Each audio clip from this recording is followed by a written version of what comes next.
Hello everyone, my name is Purnima Kaushik. I am an assistant professor by profession, and today I am here with the part 7 of the CTQ series, which is Concept Through Questions. And we are preparing for the upcoming accountancy board examination with the help of CBSE sample paper. So let's begin. So starting with this question, यहाँ पर दो partners आपको given है, Hemant and Pankaj, जो कि अपने profit and losses share कर रहे थे इन दी रेशो 3:2। फर्म डिज़ोल्व हो गया 31 मार्च 2024 को, और ये सारे बैलेंसेस उनकी बुक्स में अपीयर कर रहे थे। इसमें से एक है हेमंत लोन, जो कि पार्टनर्स लोन है, रूबीज़ लोन यानी कि आउटसाइडर लोन है, क्रेडिटर, और उनके capital balances after all adjustments Hemant और पंकज के, राइट। प्लस आपको एक एडिशनल इन्फॉर्मेशन दी हुई है कि जो असेट्स थे बिजनेस के, उनसे जो रियलाइज़ हुआ है अमाउंट वो है 6 लाख रुपीज़। अब आपको क्या शो करना है इस क्वेश्चन में? You are required to show the amounts and order of payment, यानी कि जो आपका कंपनीज एक्ट 1932 पार्टनरशिप एक्ट 1932 है, उसके अकॉर्डिंग सेक्शन 48 के अकॉर्डिंग जो सीक्वेंस होता है पेमेंट का, उसको आपको यहाँ पर बताना है, प्लस अमाउंट के साथ बताना है, राइट। सो चलिए सॉल्व करते हैं इस क्वेश्चन को। So as per section 48 of the Indian partnership act 1932, सबसे पहला जो अमाउंट यहाँ पर गिवन है वो है असेट ने रियलाइज़ कितना किया, यानी कि असेट जो भी थे कंपनी के डिसोल्यूशन के टाइम पर, उनसे क्या अमाउंट हमें मिला। तो 6 लाख रुपए हमें मिले। अब एज पर दी एक्ट यहाँ पर सबसे पहला जो पेमेंट जाता है वो जाता है आउटसाइड लाइबिलिटी को। ये आपको याद करनी है चीज़ें कि जो ऑर्डर ऑफ पेमेंट होता है at the time of dissolution, वो ये सेम ऑर्डर होता है, तो ये आपको पता होनी चाहिए, राइट। सो यहाँ पर आउटसाइड लाइबिलिटी अगर हम देखें तो एक तो आपको क्रेडिटर्स दिख रहे हैं सीधे सीधे, सो क्रेडिटर्स का अमाउंट आप ले लेंगे 1 लाख रुपए, और दूसरा रूबीज़ लोन। अब रूबी, हेमंत, पंकज दोनों पार्टनर में से कोई भी नहीं है, यानी कि ये भी एक आउटसाइडर है, और इसके लोन को भी हम आउटसाइडर लोन, आउटसाइड लाइबिलिटी की तरह ट्रीट करेंगे। तो 50,000 यहाँ पर हमने जोड़ लिए, जो कि कुल मिला के हुआ 1.5 लाख रुपए। नेक्स्ट जो सीक्वेंस में पेमेंट है वो है payment of partners loan, right. तो यहाँ पर आपको क्वेश्चन में गिवन है हेमंत ने लोन दिया हुआ है, जो कि अमाउंट है 80,000 का, राइट। तो इस फर्स्ट पेमेंट को करने के बाद, आउटसाइड लाइबिलिटी को पे करने के बाद, आपको पार्टनर के लोन की पेमेंट करनी है, और यहाँ पर आपने मेंशन कर दिया 80,000 रुपये, राइट। थर्ड जो पेमेंट है सीक्वेंस में वो होगी पेमेंट ऑफ पार्टनर्स कैपिटल। अब यहाँ पर दोनों ही पार्टनर की जो कैपिटल है यहाँ पर मेंशन, उनका अमाउंट हम यहाँ पर पे कर देंगे, हेमंत और पंकज का। हेमंत की कैपिटल अमाउंट करती है 1,60,000 और पंकज की कैपिटल का अमाउंट है 1,40,000। दोनों को मिला दें तो 3 लाख रुपए का अमाउंट यहाँ पर हो जाता है। अब जितने वैल्यू पर हमने असेट्स को रियलाइज़ किया था, उसमें से अगर हम इन सभी वैल्यूज़ को, यानी कि इन सभी पेमेंट्स को डिडक्ट कर दें, माइनस कर दें, है ना, तो आपके पास एक बैलेंस, या फिर सरप्लस मैं कहूँगी क्योंकि ये पॉजिटिव बैलेंस है, 70,000 का सरप्लस आपको यहाँ पर मिलेगा। अब इस 70,000 का क्या करना है?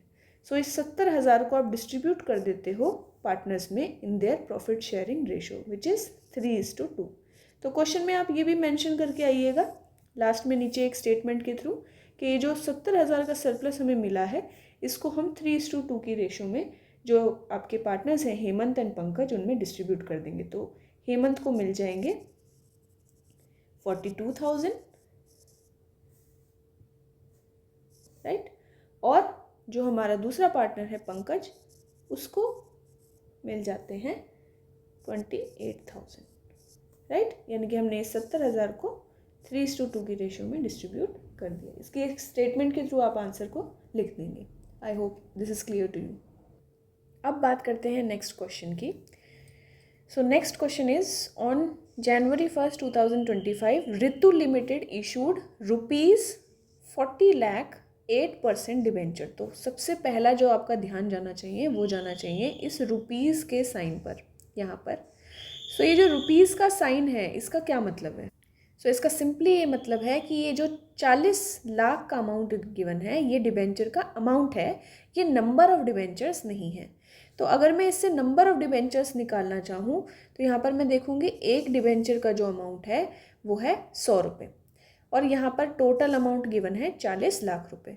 तो अगर मैं इसको 100 से डिवाइड कर दूँ तो मुझे सीधा सीधा 40,000 डिवेंचर्स यहाँ देखने को मिल जाएंगे, यानी कि यहाँ से 2 ज़ीरो हटा दूंगी, 40,000 डिवेंचर्स पे सारी की सारी कैलकुलेशन आपको करनी है, राइट। सो अब हम बात करते हैं वर्किंग नोट्स की। एक एक चीज़ हम कैलकुलेट करेंगे वर्किंग नोट्स में, and then we will pass the journal entries जो कि यहाँ पर पूछी गई हैं आपसे, ठीक है। और क्या दिया हुआ है क्वेश्चन में, 5% डिस्काउंट पे आपने इशू किया है, 100 रुपये का डिवेंचर था, 8%, ठीक है, और 40,000 डिवेंचर्स आपने इशू किए to be redeemed at 10% premium at the end of 5 years. 5 साल के बाद 10% के प्रीमियम पे इनको रिडीम करना है, ठीक है। प्लस जो बैलेंस है सिक्योरिटी प्रीमियम का on the date of issue वो आपको मेंशन किया हुआ है टू बी 2,70,000, ठीक है। तो 1 बाय 1 हम इसको सॉल्व करेंगे। सबसे पहले मैं आपको समझा रही हूँ वर्किंग नोट, वैसे आपको वर्किंग नोट जर्नल एंट्री के बाद शो करने हैं अपने आंसर में, ठीक है।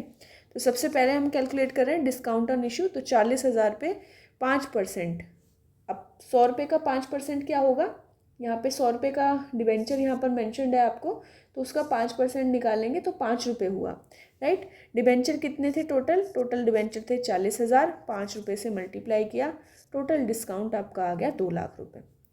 ऐसे ही प्रीमियम ऑन रिडम्पशन हम कैलकुलेट करेंगे, तो प्रीमियम ऑन रिडम्पशन कितना मेंशन है 10%, तो 100 का 10% कितना होगा 10 रुपये, और 40,000 से इंटू करेंगे तो 4 लाख रुपये का प्रीमियम आपको रिडम्पशन के समय पे करना पड़ेगा।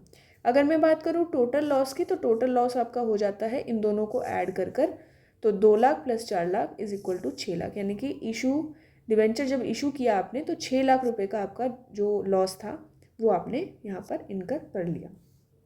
सो अब हम बात करते हैं जर्नल एंट्रीज़ की। इसी तरीके से आपको फॉर्मेट बनाना है। कुछ वर्ड्स मैंने यहाँ पर शॉर्ट फॉर्म में मेंशन किए हैं, आपको एग्ज़ाम में ऐसा बिल्कुल नहीं करना, आपको पूरा वर्ड मेंशन करके आना है, ठीक है। तो फॉर्मेट में ही हमेशा जर्नल एंट्री पास करेंगे, कभी भी शॉर्टकट मत मारिएगा, हमेशा फॉर्मेट स्केल से ड्रॉ करना है और फिर उसके बाद उसके अंदर जर्नल एंट्रीज़ को पास करना है, ठीक है। सारे कॉलम्स ध्यान रखने हैं, नरेशंस ध्यान रखनी है। तो अब शुरू करते हैं सोल्यूशन। सबसे पहले हमने यहाँ पर एप्लीकेशन मनी रिसीव होने की एंट्री पास करी है। बैंक अकाउंट को डेबिट किया, यहाँ पर 40,000 शेयर पे 95 रुपीज़ हमें रिसीव हुए क्योंकि 5% का डिस्काउंट था, तो 40,000 इंटू 95 करेंगे तो आपको यहाँ पर 38 लाख रुपीज़ मिल जाएंगे, ठीक है। तो इसकी एंट्री आपने पास करी, नरेशन लिख दिया, being application money received at 5% discount, ठीक है। उसके बाद जो एडजस्टमेंट हमने यहाँ पर कैलकुलेट की थी पूरी, ठीक है, इसको आप यहाँ पर मेंशन करेंगे, ठीक है। Okay, now next entry will be debenture application and allotment account, ठीक है, जो हमने अभी रिसीव किया था 38 लाख रुपीज़। उसके बाद loss on issue of debenture जो हमने अभी यहाँ पर कैलकुलेट किया था वो था 6 लाख रुपए, ठीक है। तो टोटल लॉस हमारा 6 लाख हुआ था क्योंकि 2 लाख का हमने डिस्काउंट दिया था इशू पर और 4 लाख का हमने प्रॉमिस किया था to pay the premium on in the case of redemption, ठीक है। 5 साल के बाद हम प्रीमियम पे उन्हें रिडीम करेंगे। तो 8% डिवेंचर अकाउंट में चला गया है 40 लाख रुपए और premium on redemption of debenture account में चला गया है 4 लाख रुपए, ठीक है। तो इस तरीके से ये 2 एंट्रीज आपको यहाँ पर पास करनी होंगी and that will be all for this question. I hope this is clear to you. Narrations बिल्कुल ना भूलिएगा, नरेशंस आपको मेंशन करके आनी है पेपर में। अब बात करते हैं नेक्स्ट क्वेश्चन की and last question for this video. 2 partners हैं अंकुर एंड विक्रम और उनकी जो प्रॉफिट शेयरिंग रेशो है वो है 3:2। उन्होंने डिसाइड किया कि जो रेशो है उसको चेंज करते हैं और अब वो प्रॉफिट और लॉस शेयर करेंगे equally. On the date of reconstitution there was an investment fluctuation fund या इन्वेस्टमेंट फ्लक्चुएशन रिजर्व जिसकी अमाउंट थी 4 लाख रुपए और आपसे 2 कंडीशन आपको गिवन है और आपसे पूछा गया है कि आपको जर्नल एंट्रीज पास करनी है, ठीक है। तो कंडीशन नंबर 1 मैं आपको अभी बिल्कुल एक सिंपलेस्ट फॉर्म में समझा रही हूँ इस क्वेश्चन को और फिर उसके बाद मैं एंट्रीज पास करके दिखाऊंगी। ये जो मैं अभी समझा रही हूँ ये एक्सप्लेनेशन आपको कहीं भी मेंशन नहीं करना अपने सोल्यूशन में, जस्ट आपकी अंडरस्टैंडिंग के लिए I am telling you this.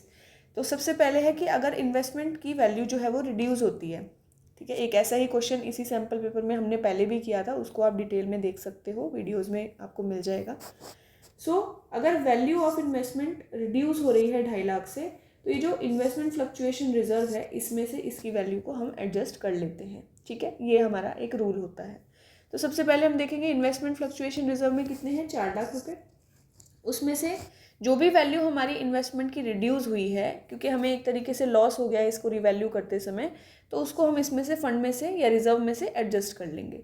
तो हमारे पास अब रिजर्व में बचे 1.5 लाख रुपए। अब इस 1.5 लाख का क्या ट्रीटमेंट है, इस 1.5 लाख को हमें पार्टनर्स में डिस्ट्रीब्यूट कर देना है in their old ratio.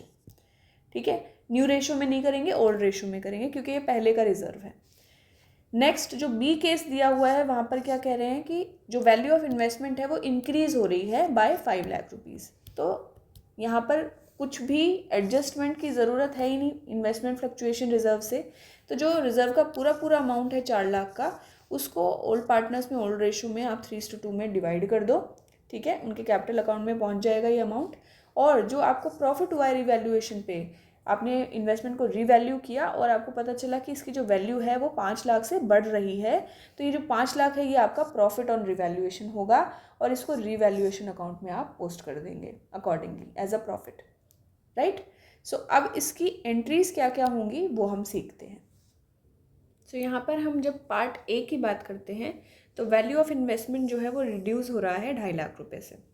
Investment fluctuation reserve में आपके पास 4 लाख रुपए हैं, पहले इसको एडजस्ट करने की एंट्री करेंगे और फिर हम इसको जो बचा हुआ बैलेंस है 1.5 लाख रुपए का, उसको 3:2 की रेशियो में डिस्ट्रीब्यूट कर देंगे अमंग दी पार्टनर्स। ठीक है, तो इन दोनों ही केसेस की, इन दोनों ही चीज़ों की मैंने एक कंबाइंड एंट्री यहाँ पर पास करके दिखा दी है।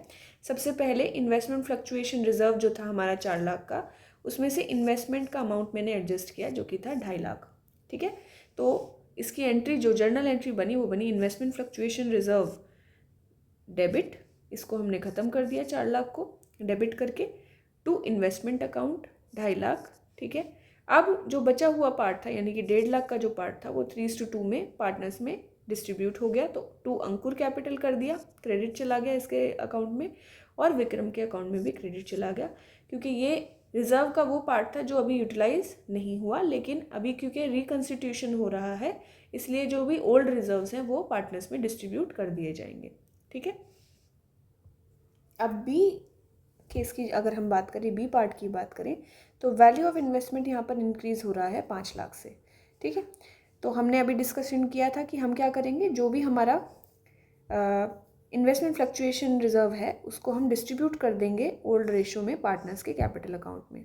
तो पूरा इन्वेस्टमेंट फ्लक्चुएशन रिजर्व, क्योंकि यहाँ पर कोई एडजस्टमेंट की ज़रूरत नहीं पड़ी, इंक्रीज़ हुआ है इन्वेस्टमेंट की वैल्यू में, तो 4 लाख का 4 लाख हमने क्या किया, 3:2 में डिस्ट्रीब्यूट कर दिया बिटवीन दी पार्टनर्स। और जो इंक्रीज़ हुआ ये 5 लाख का, ये भी क्या डिनोट कर रहा है, प्रॉफिट डिनोट कर रहा है, जो कि एडजस्ट किया जाएगा रिवैल्यूएशन अकाउंट में। तो इन्वेस्टमेंट अकाउंट को हमने यहाँ पर डेबिट किया 5 लाख से, इसकी वैल्यू बढ़ गई इसलिए, और रिवैल्यूएशन अकाउंट में यहाँ पर क्रेडिट हो गया because it is a kind of profit to the business. Right, अब इस टाइप के क्वेश्चंस में आपको ये ध्यान रखना है कि अगर डिक्रीज है वैल्यू में तो सीधा सीधा आप एडजस्ट करेंगे इन्वेस्टमेंट फ्लक्चुएशन रिजर्व से, और अगर इंक्रीज है तो आपको एडजस्ट नहीं करना, इस इन्वेस्टमेंट फ्लक्चुएशन रिजर्व को सीधा डिस्ट्रीब्यूट करना है और बाकी के अमाउंट को रिवैल्यूएशन में क्रेडिट कर देना है as profit. I hope all these questions are clear to you. If you are having any kind of doubts, you can comment me in the comment section. So thank you so much.